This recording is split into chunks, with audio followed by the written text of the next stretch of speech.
L'oratoire dans le fond, le fil conducteur. Quand vous prenez la parole en public, quand vous devez intervenir, il faut avoir ce qu'on appelle le fil conducteur. Le fil conducteur, c'est quoi? C'est ce qui guide ton discours. C'est ce qui guide ton discours. Tu dois dire, ok, je quitte au point A pour venir au point B, au point C, au point D. Donc, dans ton discours, tu vas chuter sur des éléments clés. Tu ne peux pas retenir tout ton discours, mais tu dois retenir les points clés.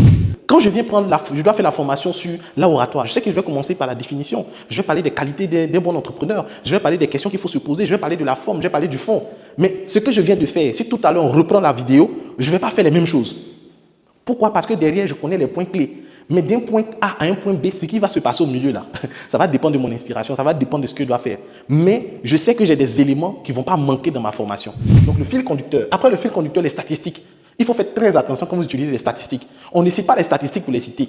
Parce qu'il y a des gens qui disent quoi? Quand un garçon naît, il y a 2 femmes qui naissent. C'est pour ça qu'il faut être polygame. Regardez. Quand un garçon naît, il y a 2 femmes qui naissent. Donc si chaque garçon marie une femme, il y a des femmes qui vont rester célibataires. Conclusion, vive la polygamie. Est-ce que vous trouvez ça sensé? Tu as pris ces statistiques-là où? Depuis quand un garçon naît, 2 femmes naissent. Tu as pris ces statistiques où? Non, nous remarquons qu'aujourd'hui, 80% de la jeunesse est au chômage. Tu as pris ces statistiques-là où? Tu as pris ça où? Il y a un jeune qui était comme ça, lors de sa soutenance en médecine, ils l'ont recalé. Ils l'ont recalé pourquoi? Parce qu'il est venu donner une fausse statistique. Et les membres du jury ont dit, s'il s'est trompé sur les statistiques, il peut se tromper sur la posologie des médicaments. Donc, il peut tuer quelqu'un. Donc, rien qu'à cause des statistiques, il a repris son année.